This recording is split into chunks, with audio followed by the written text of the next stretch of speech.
Bismillahirrahmanirrahim. Assalamualaikum warahmatullahi wabarakatuh.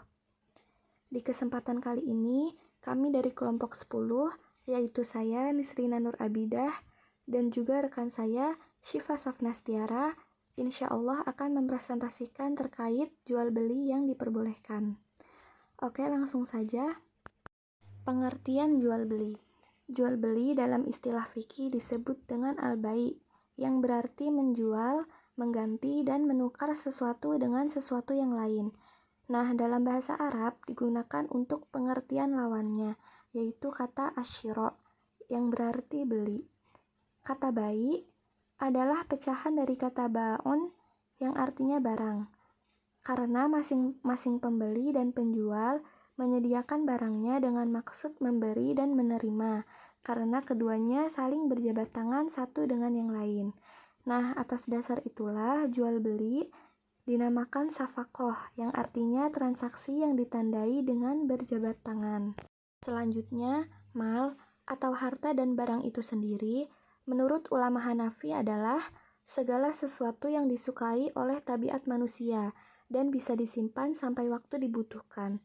Akan tetapi, standar sesuatu itu disebut mal adalah ketika semua orang atau sebagian dari mereka memperkaya diri dengan mal tersebut. Nah, secara etimologi, jual beli adalah proses tukar-menukar barang dengan barang. Dalam kitab fikih sunnah mendefinisikan jual beli adalah penukaran benda dengan benda lain dengan jalan saling merelakan atau memindahkan hak milik dengan adanya penggantinya dengan cara yang dibolehkan. Jual beli merupakan suatu perbuatan tukar-menukar barang dengan barang atau uang dengan barang tanpa tujuan mencari keuntungan. Nah, oke, selanjutnya yaitu ada jual beli yang diperbolehkan. Yang pertama yaitu bai' al-sil'ah bin naqd, yaitu menjual suatu barang dengan alat tukar resmi atau uang.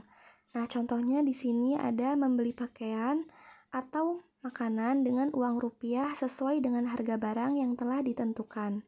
Yang kedua yaitu ada bai' al-murabahah, yang berarti menjual suatu barang dengan melebihi dari harga pokoknya, atau menjual barang dengan menaikkan harga barang dari harga aslinya, sehingga penjual mendapatkan keuntungan sesuai dengan tujuan bisnis atau tujuan dari jual beli yang ia lakukan itu. Nah, contohnya di sini ada menjual baju yang harga aslinya 35.000 menjadi 40.000. Nah, dengan demikian penjual mendapatkan keuntungan sebesar 5.000. Nah, yang ketiga bai' al-salam, yaitu jual beli barang dengan cara barang yang udah dibayar secara tunai itu ditangguhkan penyerahannya. Nah, contohnya di sini ada membeli perabotan rumah tangga seperti kursi, meja, atau almari dari seorang sales yang menawarkan barang dengan membawa contoh seperti gambar atau foto barang tersebut. Nah, selanjutnya barang itu dikirimkan kepada pembeli setelah dibayar terlebih dahulu.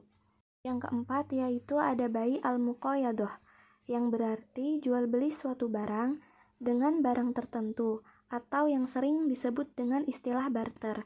Nah, di sini contohnya ada menukar beras dengan jagung, menukar pakaian dengan tas, atau binatang ternak dengan barang tertentu lainnya. Selanjutnya yaitu ada bai' al-wadi'ah. Nah, bai' al-wadi'ah ini kebalikannya dari jual beli murabahah, yaitu menjual barang dengan harga yang lebih murah dari harga pokoknya. Nah, contohnya di sini ada seseorang menjual handphonenya yang baru dibeli dengan harga 500.000. Nah, namun karena adanya kebutuhan tertentu yang tidak ia dapatkan dari HP-nya tersebut, maka ia memutuskan untuk menjual kembali handphonenya tersebut dengan harga lebih murah, yaitu dengan harga 450.000.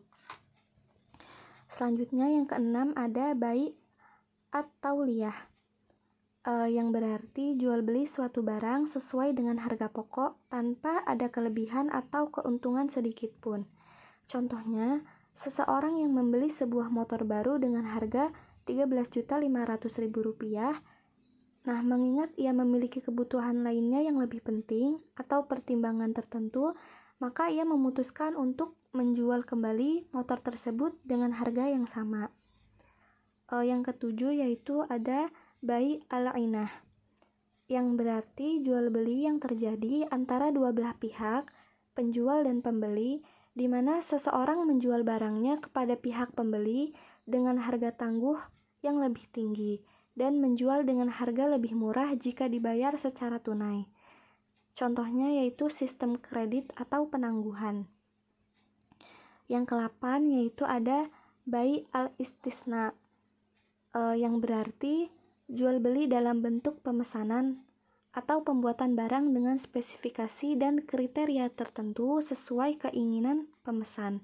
Nah, contohnya di sini ada pemesanan pembuatan kursi, almari dan lain sebagainya kepada pihak produsen barang.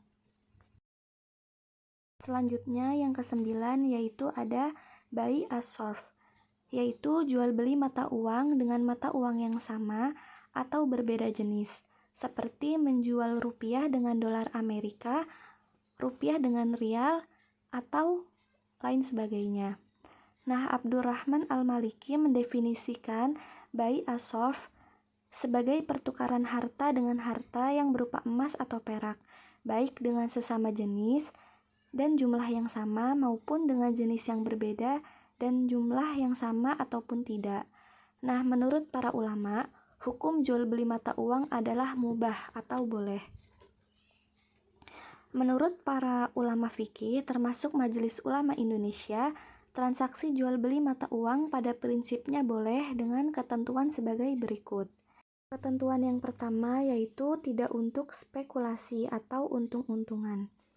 Ketentuan yang kedua yaitu karena ada kebutuhan transaksi atau untuk berjaga-jaga, seperti untuk simpanan.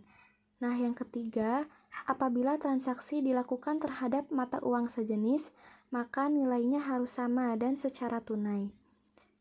Yang terakhir yaitu apabila berlainan jenis, maka harus dilakukan dengan nilai tukar atau kurs yang berlaku pada saat transaksi dilakukan dan secara tunai. Nah, contohnya di sini ada penukaran mata uang saat berkunjung ke luar negeri dengan langsung dan tidak ada spekulasi nilai. Oke, baik. Mungkin cukup sekian yang dapat kami sampaikan terkait jual beli yang diperbolehkan. Kurang lebihnya kami mohon maaf. Syukron. Wassalamualaikum warahmatullahi wabarakatuh.